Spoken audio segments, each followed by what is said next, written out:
ao vivo nos dois. Esperar agora.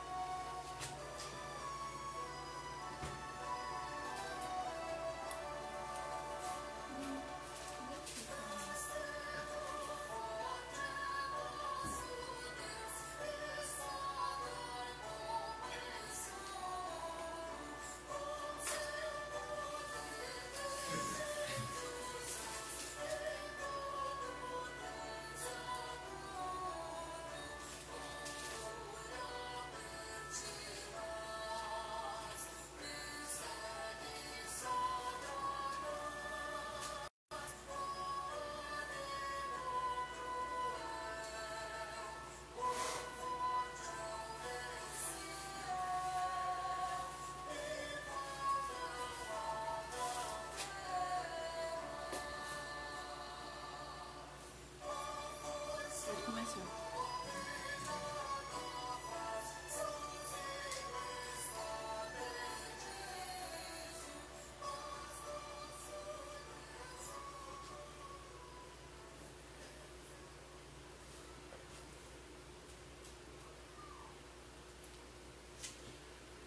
Queridos irmãos, bom dia, a graça e a paz do nosso Senhor e Salvador Jesus Cristo seja com todos nessa manhã de domingo, na qual agradecemos ao Senhor por mais um dia de vida e, acima de tudo, pelo milagre da vida que o Senhor tem concedido a cada um de nós.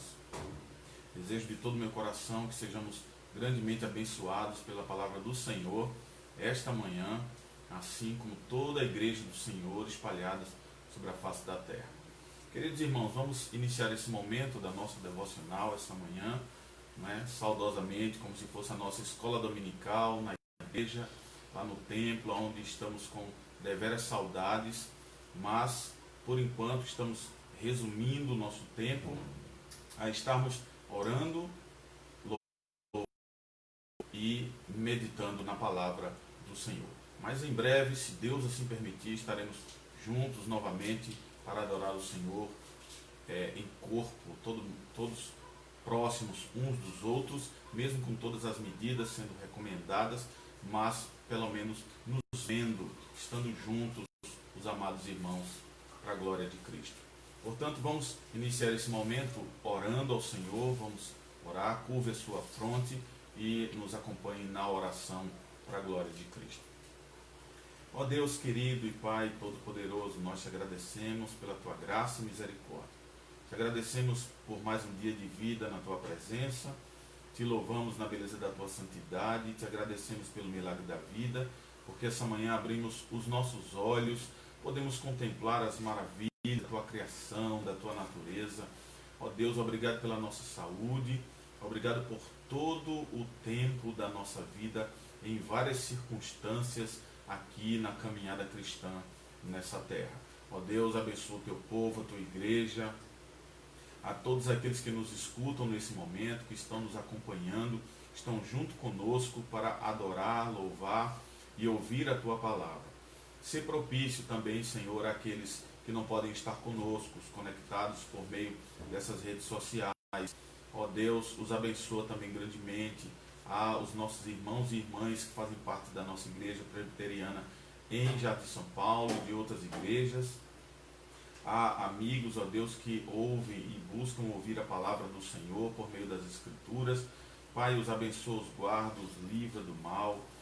Ser propício a cada um deles, com aqueles que estão enfermos, Senhor, restaura-os para a glória do teu nome. Consola-os e os conforta conforme a tua vontade. Nos ajuda essa manhã a estarmos meditando na tua palavra e te adorando para a glória de Jesus Cristo. É o qual nós oramos e agradecemos tudo. Amém.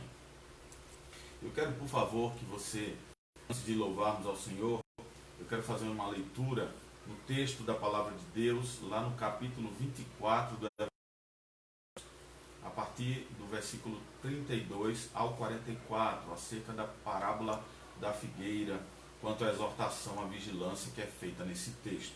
Então, acompanhe a leitura antes de louvarmos o hino ao Senhor. Evangelho segundo escreveu Mateus, capítulo 24, a partir do versículo 32, ali até o 44. Diz as palavras do Senhor. Aprendei, pois, a parábola da figueira. Quando já os seus ramos se renovam e as folhas brotam, sabei que está próximo o verão. Assim também vós, quando virdes todas essas coisas, sabei que está próximo às portas. Em verdade vos digo que não passará essa geração sem que tudo isso aconteça. Passará o céu e a terra, porém, as minhas palavras não passarão. Mas a respeito daquele dia e hora ninguém sabe, nem os anjos dos céus, nem o Filho, senão o Pai.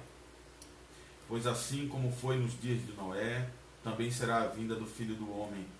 Porquanto assim como nos dias anteriores ao dilúvio, comiam e bebiam, casavam e davam-se em casamento, até o dia em que Noé entrou na arca.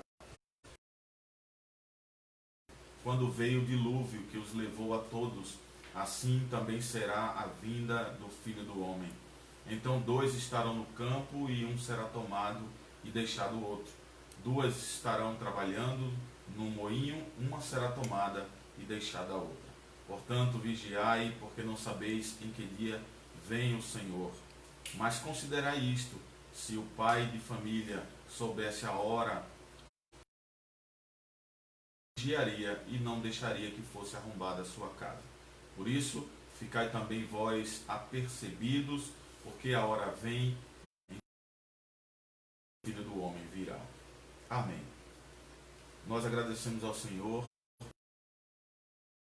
e rogamos a Deus que nos abençoe também nela, quanto à sua exaltação ao dia do Senhor, que temos contemplado ao princípio das dores, a todas as coisas que têm acontecido nesta e em outras gerações, nos últimos dias, nos últimos tempos, as coisas têm se encaminhado para a volta do Senhor e Salvador Jesus Cristo.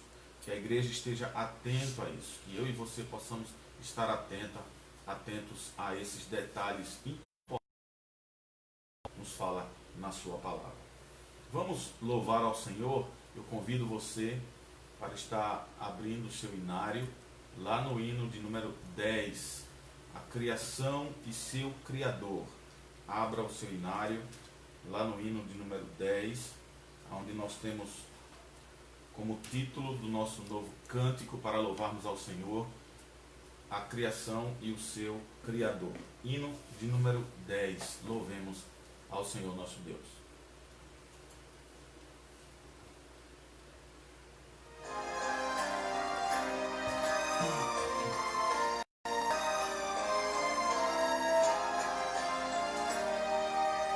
Vós, criaturas de Deus Pai, todos erguei a voz cantai, louvai-o, aleluia, tu só dourado a refugir, tu lua e prata reluzir, louvai-o, louvai-o, aleluia, aleluia.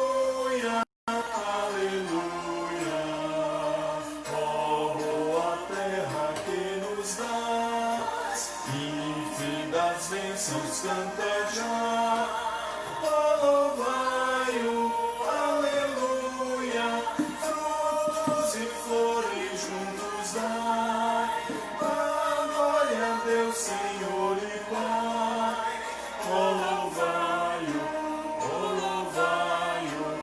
Aleluia, aleluia, aleluia.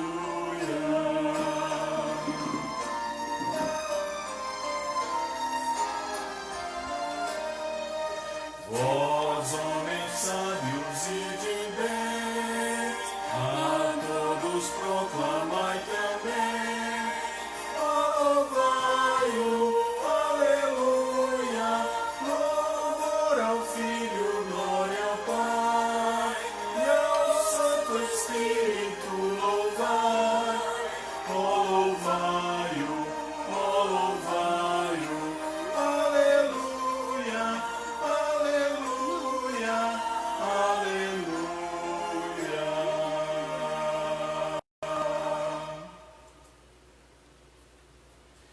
Amém, queridos irmãos, louvado e bendito seja o nome do Senhor. Com esse lindo cântico, nós Vamos ainda ter uma palavra de ação.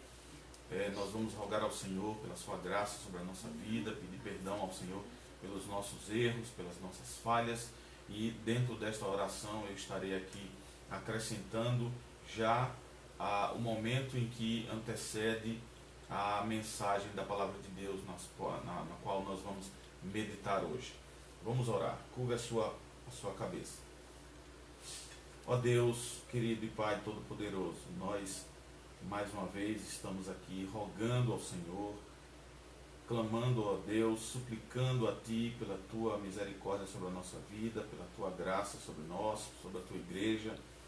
Nós Te agradecemos pela Tua paciência para conosco. Nós rogamos, ó Deus, que o Senhor tenha misericórdia de nós quanto às nossas muitas falhas, os nossos erros. Por muitas vezes temos sido negligentes quanto à Tua palavra, negligentes quanto à oração, quanto a estar na Tua presença, quanto ao estudo das Escrituras, quanto ao ajuntamento solene, mesmo nesse momento de separação física, mas quando temos a oportunidade de poder estar conectados, ó Deus, para com o ouvir da Tua palavra, muitas vezes não fazemos.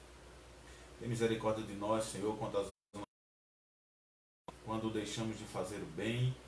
Tem compaixão de nós sobre os nossos pensamentos, que muitas vezes têm sido mal.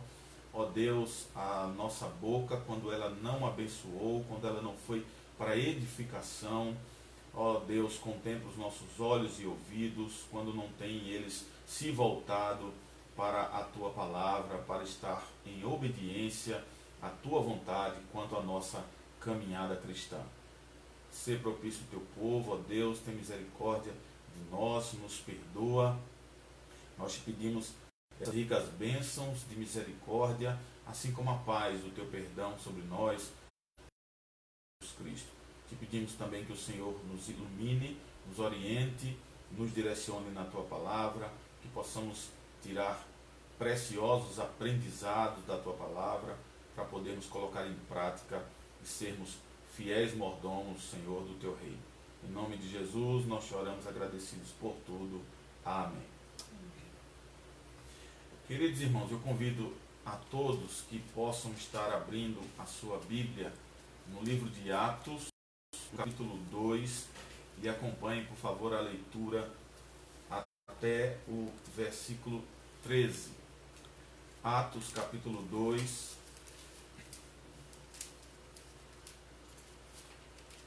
Atos capítulo 2, do versículo 1 ao versículo 13. Diz assim a palavra do Senhor. Atos 2, do versículo 1 ao versículo 13. Ao cumprir-se o dia de Pentecostes, estavam todos reunidos ao mesmo lugar. De repente veio do céu um som como de um vento impetuoso e encheu toda a casa onde estavam assentados.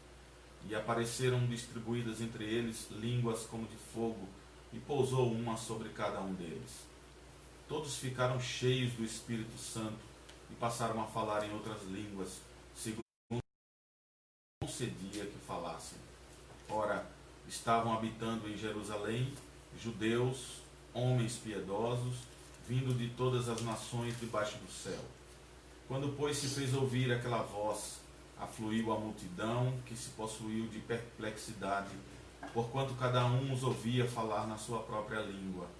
Estavam, pois, atônitos e se admiravam, dizendo: Vede, não são porventura galileus todos esses que aí estão falando? E como os ouvimos falar, cada um em nossa própria língua materna? Somos partos, medos, elamitas e os naturais da Mesopotâmia, Judeia, Capadócia, Ponto e Ásia, da Frígia, da Panfilha, do Egito e das regiões da Líbia, nas imediações de Cirene, e romanos que aqui residem. Tanto judeus como prosélitos, cretenses e arábios, como os ouvimos então falar em nossas próprias línguas as grandezas de Deus. Todos atônitos e perplexos, perguntavam uns aos outros: que quer dizer isto? Outros, porém, zombando, diziam: estão embriagados. Que o Senhor nos abençoe na sua palavra, que nos oriente, que nos edifique, que nos advirta para a glória também do seu santo nome. Queridos irmãos, nós temos aqui um texto bastante conhecido, capítulo 2, escreve Lucas, aí o livro de Atos dos Apóstolos, ou mais propriamente os Atos do Espírito Santo, e é relatado aqui o dia de Pentecostes, aonde cumpre-se a promessa de Joel, capítulo 2, quanto à descida do Espírito Santo, e isso se faz cumprir quando Jesus manda os discípulos estarem nessa casa, nesse dia de Pentecostes, onde ele iria enviar o Espírito Santo sobre eles. E isso se cumpre, nós vemos aqui descrito nessa narrativa, aqui do capítulo 2 do livro de Atos, acerca desse avivamento, desse soberano avivamento e único avivamento na história cristã nessa época. Um evento da descida não por 2 vezes ou por 3 vezes ou demais vezes em outras situações, mas sim uma única vez o Espírito Santo desce para estar com o seu povo segundo a vontade de Cristo. No dia 13 de agosto, ali por volta do ano 1727, uma início entre os moravianos que moravam ali na área da Saxônia. A igreja ali reunida orava a Deus e o pedido deles era assim: Senhor, desejamos servir ao Cordeiro de Deus. Claro, o próprio Senhor Jesus Cristo. Então, desde então, esses moravianos se tornaram a igreja praticamente mais missionária de todas as regiões. Depois ali da igreja primitiva, no século I, eles enviaram milhares, centenas de missionários por todo o mundo. Era uma quantidade expressiva de homens e mulheres que se dedicavam à obra do Senhor, que se dedicavam à obra missionária, de buscar pregar o Evangelho do Senhor Jesus Cristo a toda a criatura. E fazendo isso com um testemunho profundo nas suas vidas, com a razão, sabendo o que estavam fazendo, para onde estavam indo, rogando a Deus que os ajudasse a pregar e proclamar o verdadeiro Evangelho do Senhor Jesus Cristo. E dentre esses moravianos, 2 jovens desejosos profundamente, ardentemente de pregar o Evangelho nas ilhas ali de São Tomé e Príncipe, na região da costa africana, não encontrando eles uma forma de entrar nessas ilhas, eles se aglomeravam, se infiltravam como escravos. Havia muitos escravos que eram levados para trabalhar nas minas, e eles, procurando uma oportunidade de pregar a palavra naquela região, eles entraram como escravos, se venderam-se a si mesmos para se tornarem escravos e ali pregaram o Evangelho do Senhor Jesus Cristo. Veja o quanto o verdadeiro avivamento daquele que parte do princípio de Atos 2, o quanto ele mexe profundamente com o coração humano, o quanto ele, quando de fato esse Evangelho converte o coração de uma pessoa, o que ele leva a fazer. Eles se vendem como escravos para poderem ter a oportunidade de pregar o Evangelho àqueles que ainda não ouviram da palavra do Senhor. Pense eu e você se nós faríamos assim a mesma coisa, né? E o como de fato devemos fazer, havendo a oportunidade de você poder pregar o Evangelho, você pode tomar uma atitude dessa, sim, porque o Espírito Santo, assim como foi prometido e desceu lá em Pentecostes, ele agora habita em você e lhe dará essa capacidade de fazer coisas dessa natureza. Mas, queridos irmãos, o referido texto aqui, ele está falando do dia de Pentecostes, né? No seu princípio era uma festa judaica para comemorar a ceifa, a colheita naquela época. Era ou chamada também a festa da colheita, festa da ceifa. Ela acontecia a cada 50 dias após a Páscoa e ela se iniciava justamente com a colheita dos cereais. Mas aqui no texto lido, quanto à questão do Pentecostes, nós não vamos entrar em outros detalhes relacionados relacionados apenas à figura da descida do Espírito Santo e a manifestação que houve ali, mas nós vamos tratar pastoralmente de uma outra questão, do que marcou, né, e marca esse derramamento do Espírito Santo sobre a igreja do Senhor Jesus Cristo. Nos nossos dias nós temos diversas linhas que apontam essa marca como apenas com as questões sobrenaturais, como as línguas e outras manifestações.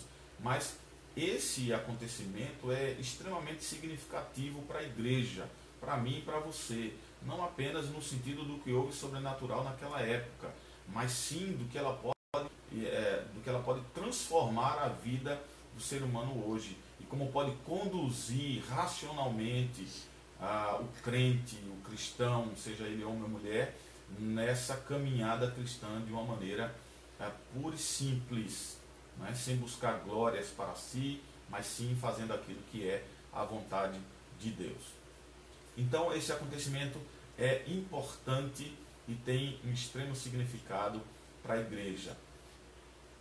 Em primeiro lugar, ele significa o ato final ali, o término do ministério do Senhor Jesus Cristo, antes da sua segunda vinda. É o término desse ministério, mas já o anúncio praticamente da era em que o Senhor voltaria. Fizemos a leitura lá do texto do Evangelho, da parábola da figueira, acerca dos tempos e épocas que de fato não sabemos de quando o Senhor virá. Mas aqui Pentecostes está também inaugurando essa época que o Senhor voltará para buscar a sua igreja. E claro, isso só o Senhor sabe, só compete a Ele saber hora, dia, minuto ou segundo, né, em que Ele estará voltando para buscar a sua igreja. Mas o Senhor aqui, Jesus Cristo, em cumprimento à promessa do livro do profeta Joel, que citamos aqui no princípio, envia o seu Espírito Santo aos fiéis, aos seus discípulos, aos seus servos, à sua igreja, como somos nós hoje. E esse grupo aqui constituía o corpo, que seria a igreja. Depois, mais na frente, nós vamos ver lá do versículo 42 a 47, falar acerca dessas características da igreja de Cristo.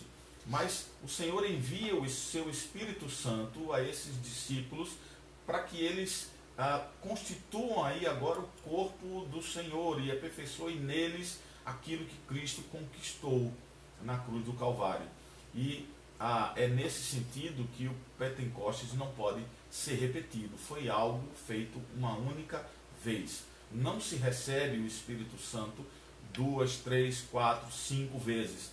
Ou, em muitas ocasiões lamentáveis, algumas pessoas até consideram que recebem o Espírito Santo em determinadas situações ou ocasiões. Isso não tem base bíblica.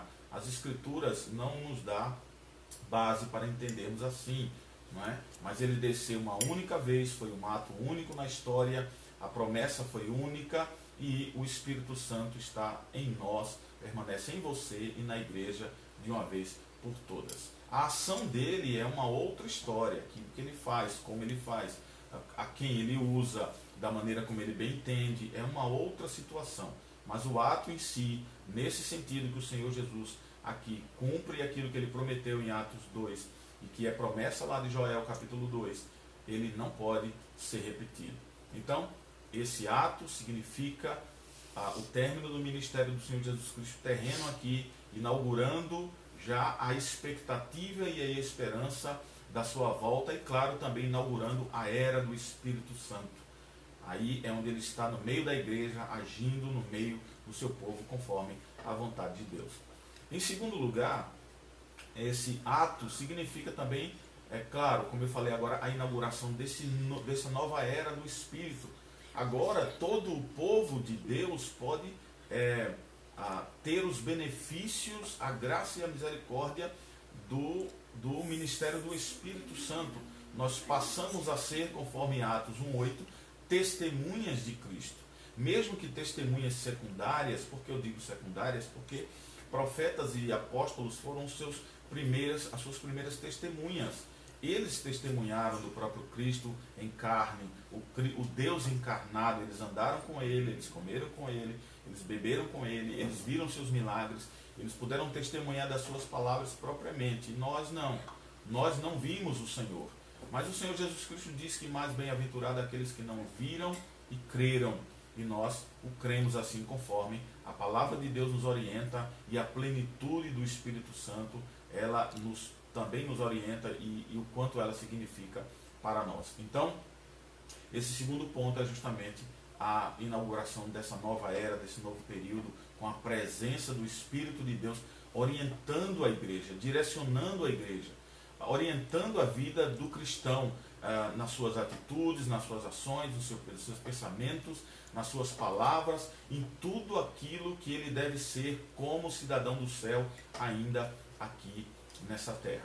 Então, esse capítulo aqui, ele traz preciosidades para que possamos entender toda a estrutura dessa relação da descida do Espírito Santo no dia de Pentecostes e da relação com a igreja, o andar da igreja, o comportamento da igreja. E o capítulo que começamos a ver, ela possui 3 partes. Podemos trazer ao nosso entendimento as 3 partes dela. Por exemplo, no primeiro princípio aí, no capítulo 1, que fizemos a leitura no capítulo 2, perdão, do verso 1 ao verso 13, que fizemos a leitura, está lá a descrição, o relato do evento de Pentecostes, a descida do Espírito Santo, essa inauguração dessa nova era do Espírito e o final do ministério de Jesus. Lá do capítulo 4, do 4 ao 41, nós vamos ver a explicação do evento dado por Pedro. Pedro vai falar sobre a importância e aos detalhes quanto o cumprimento dessa promessa. E também, lá do versículo 42 ao versículo 47, nós vamos ver, como eu falei aqui anteriormente, eu citei já um pouco da igreja, quais os efeitos, quais as consequências desse ato que houve em Pentecostes, aí em Atos capítulo 2, sobre a vida da igreja de Jerusalém, quando eles passam a de fato terem a estrutura de igreja. Conforme o versículo 1, irmãos, o texto diz que eles estavam todos reunidos no mesmo lugar.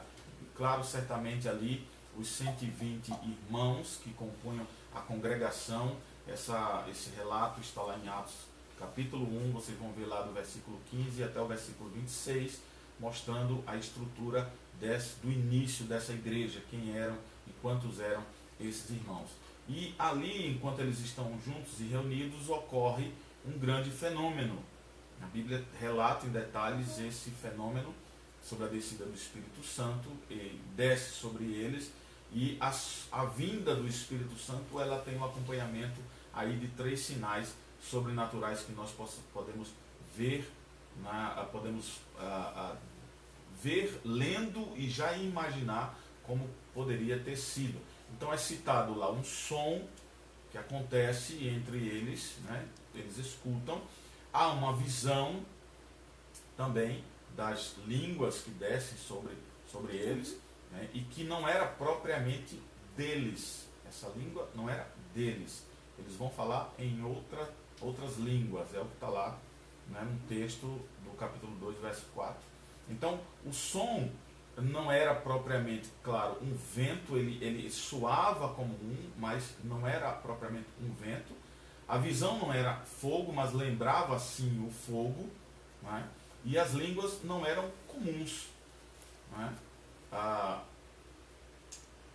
Ali não eram línguas de anjos, mas eram línguas inteligíveis. A língua foi dos anjos, eles falaram outras línguas e ninguém entendeu. Não, o texto não diz isso. A sequência do texto não vai dizer isso. A sequência do texto vai dizer que as línguas eram comuns sim. Haviam pessoas de várias regiões ali e eles estavam ouvindo aqueles homens glorificarem a Deus e eles entendiam isso. Na sequência do texto, nós vemos Lucas, que não fala mais depois sobre os 2 primeiros fenômenos que ocorrem.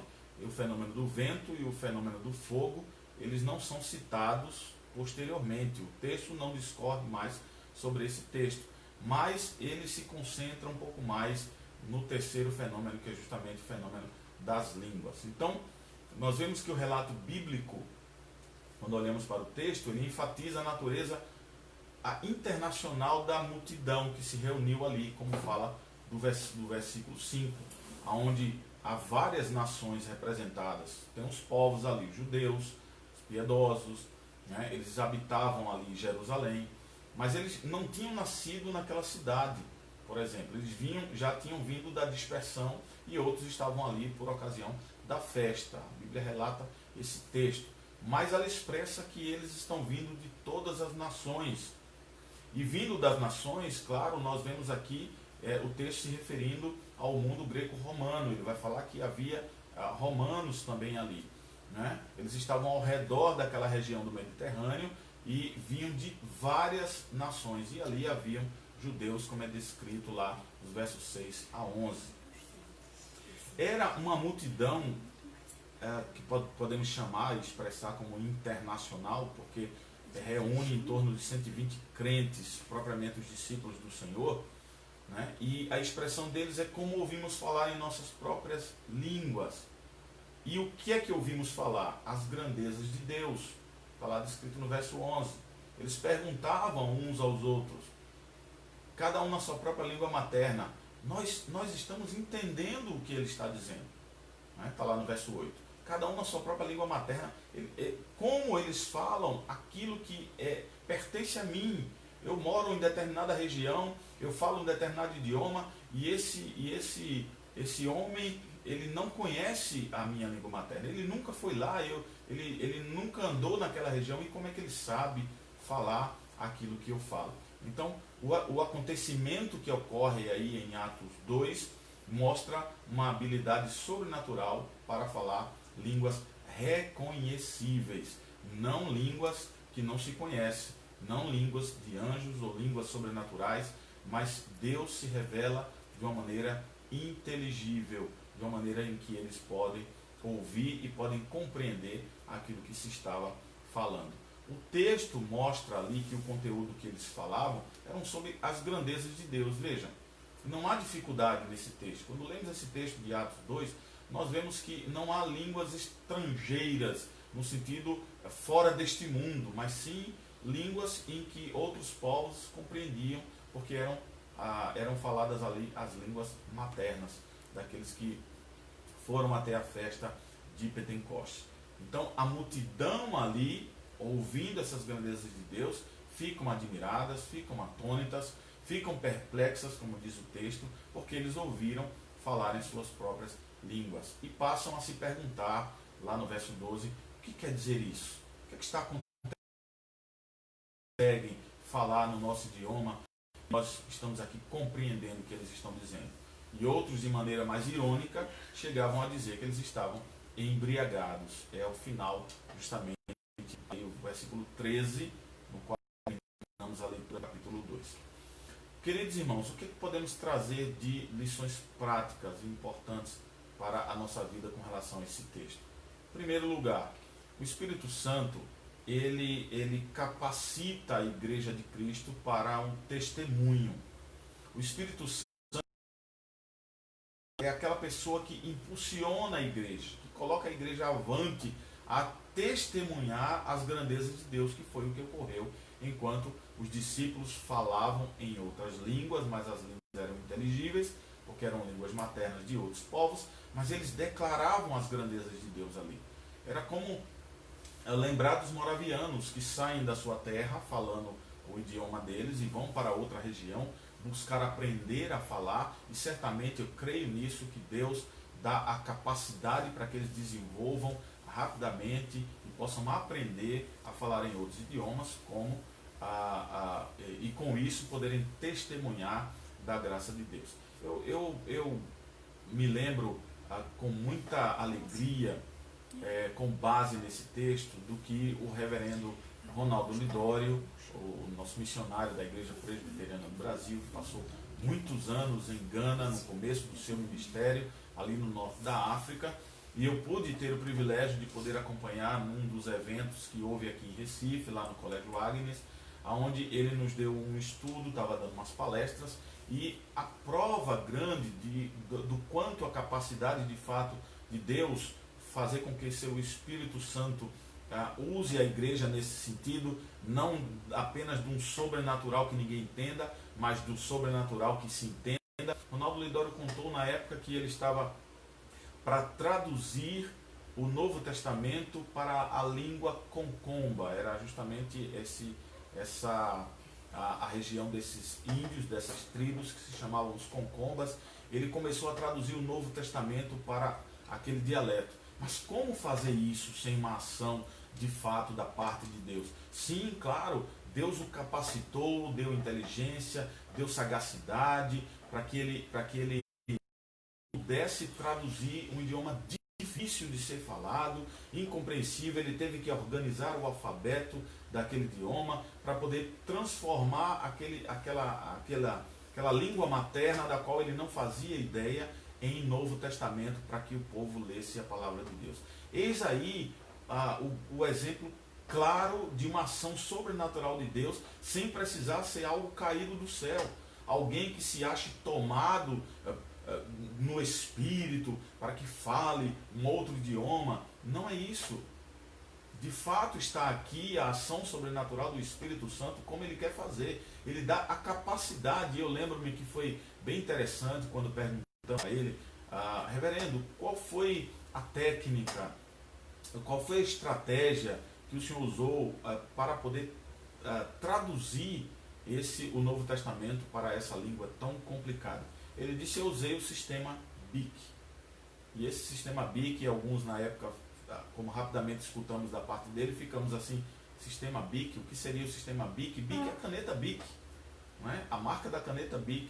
Então ele usou apenas a caneta para traduzir ali o Novo Testamento para a língua concomba. Mas o que de fato aconteceu ali, que podemos nos reportar a Atos capítulo 2, sobre essa ação sobrenatural da parte do Espírito Santo, sobre aqueles que neles desceram línguas como de fogo e eles falaram em ação de Deus quanto às línguas. Eis a ação de Deus quanto às línguas. Não adianta, o apóstolo Paulo diz, não adianta falar 10.000 palavras se ninguém entende. É preferível que se fale 10, mas que se compreenda a mensagem.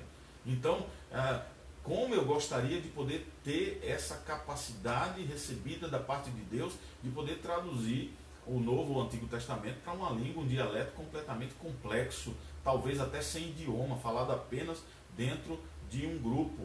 Isso sim é ação sobrenatural de Deus. Claro, eu não estou aqui retirando os méritos da ação sobrenatural de Deus, da descida do Pentecostes, não é isso, mas dando apenas clareza acerca do que houve ali com relação do que muitas vezes ocorre nos nossos dias quanto à questão de línguas, mas não vamos entrar nesse mérito.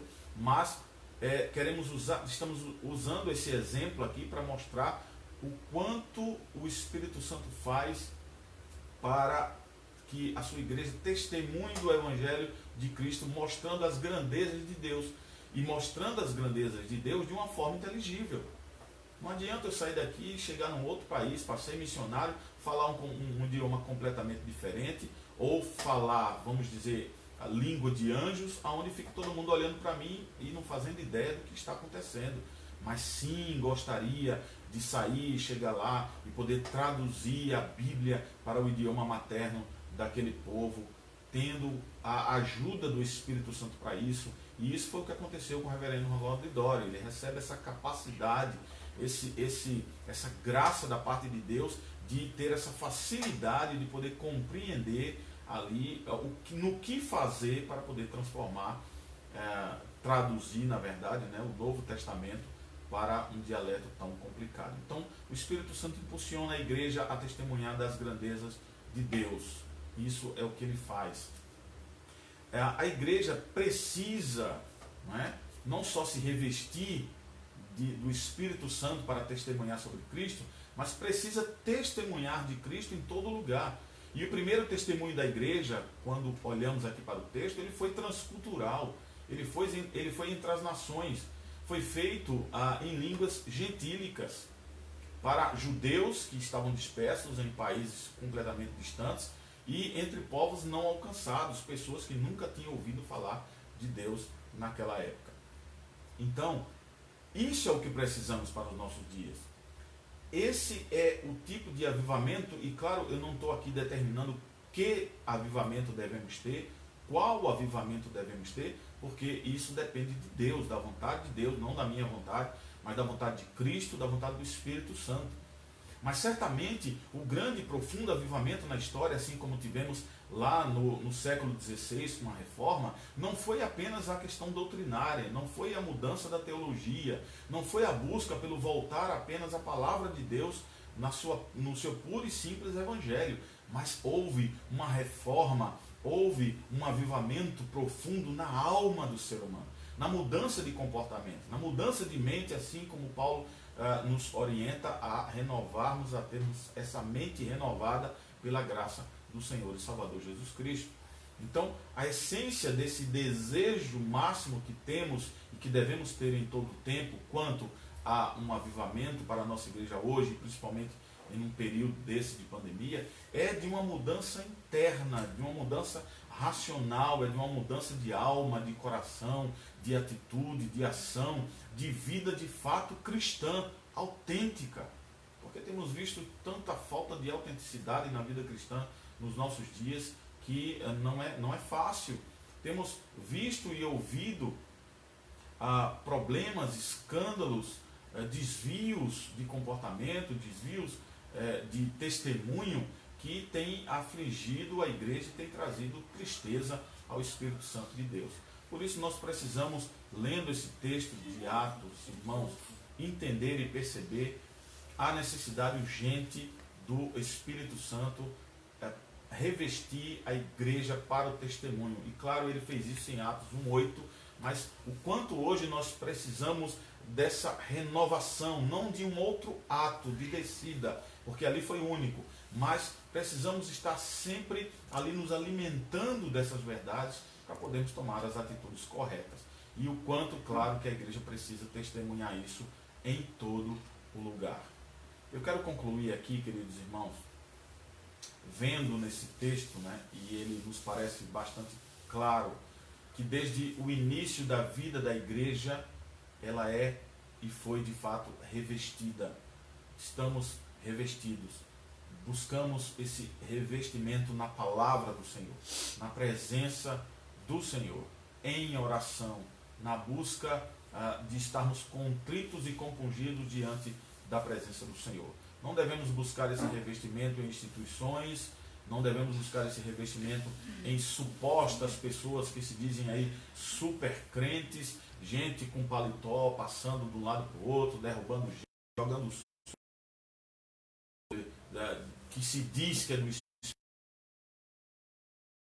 Esse não é o renovo, essa não é a atitude de Deus. Mas Deus sempre conduziu o seu ministério a uma visão completa do reino, a uma visão completa dos povos, a uma visão completa quanto ao testemunho. E esse testemunho, ele tem resultado da parte de Deus quanto às suas promessas, de chegarmos até os confins da terra, como era desejo do coração do apóstolo Paulo, quando queria chegar à Espanha. Era o seu desejo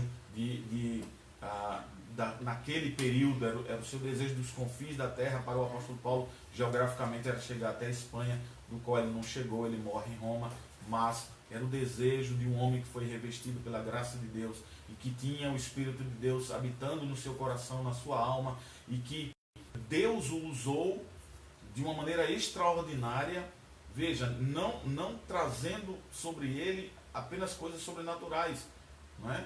Nós não vimos tantas essas coisas, mas nós vimos Deus em momentos em que, como Paulo diz, certo homem que subiu até o terceiro céu e ouviu coisas inefáveis e tal. São poucos os detalhes que Paulo destaca acerca de algo sobrenatural na sua vida, mas nós vemos muito Deus agindo e usando o apóstolo Paulo na sua sabedoria, no homem poliglota que ele era, no homem cheio de conhecimento como ele era, no homem sábio, não é? Então, cheio de capacidades, assim como não podemos desprezar também o quanto Deus usou um homem simples, pescador, como Pedro, não muito cheio de conhecimento, mas Deus o dotando de uma forma sobrenatural de conhecimento por meio do seu Espírito Santo. Mas sem mágica, sem ilusões, não é? Com aquilo de fato que é real da parte de Deus. Então, Deus nos prepara, irmãos, como igreja missionária, para nos dispor a estarmos prontamente sendo usados por Ele com este propósito: testemunhar o Senhor Jesus Cristo para todo sempre. Testemunhar a todas as nações. E todas as nações necessariamente não se aplicam a sair daqui de um lugar para o outro. Aí eu preciso testemunhar de Cristo, mas para isso eu preciso ir para a África, preciso ir para a Ásia, eu preciso estar no Oriente. Não, o seu campo, o seu primeiro povo a ser a compartilhar a palavra de Deus, a ser proclamada as Escrituras, começa na família. Tem os amigos, tem os vizinhos, tem os familiares mais um pouco distantes, tem os amigos, tem o trabalho, tem a escola, tem a faculdade, tem a sociedade mais próxima, tem a sua cidade.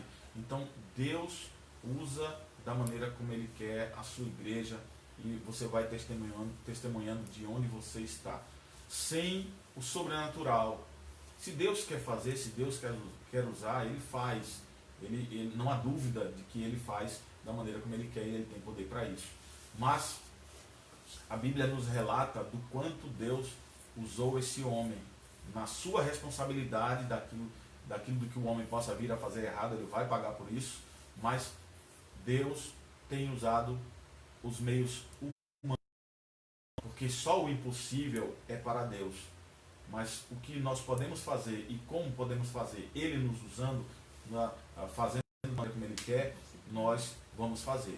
Então, para isso, nós estudamos, nós buscamos aprender outros idiomas, para poder pregar o Evangelho a outras nações em que não falamos aquela língua materna, mas Deus irá nos capacitar. Ele tem feito isso, por exemplo, com a irmã Liliane, a nossa missionária que está lá em São Paulo, sendo professora de inglês para aqueles que estão indo para o campo missionário. Olha o dom de Atos capítulo 2 aí se manifestando. Há pessoas que vão ouvir na sua própria língua.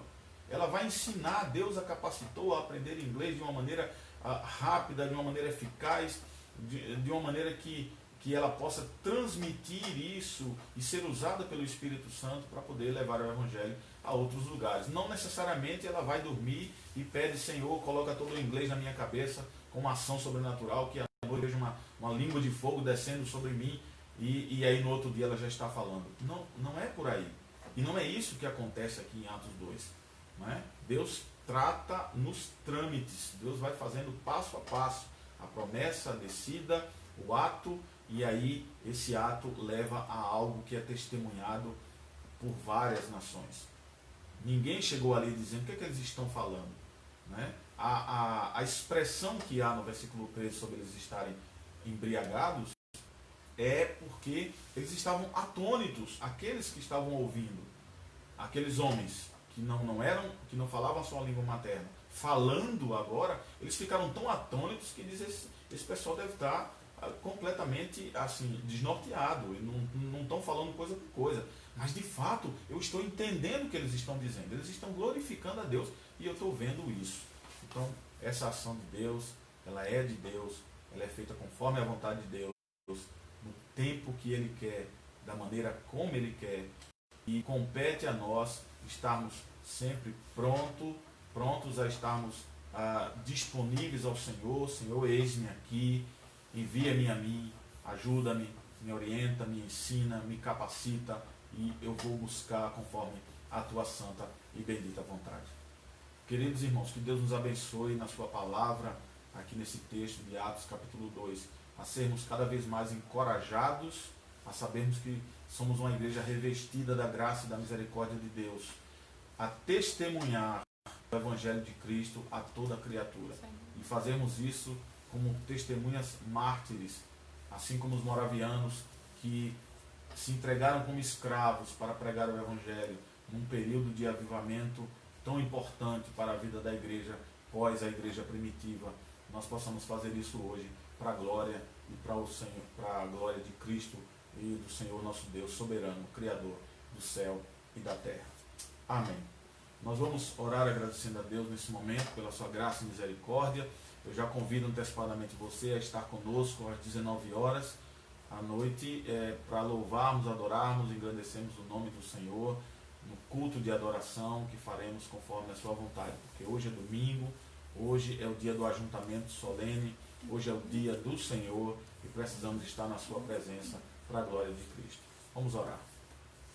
Pai querido, nós te agradecemos pela tua graça e misericórdia, pelo teu amor, pelo teu cuidado, pela tua providência, na qual vimos, Senhor, a tua promessa se cumprir em Atos capítulo 2, com a descida do Espírito Santo, com ações sobrenaturais, mas que geraram tantos testemunhos naturais, ó Deus, porque o Senhor usou seus servos, seus discípulos, conforme a sua vontade.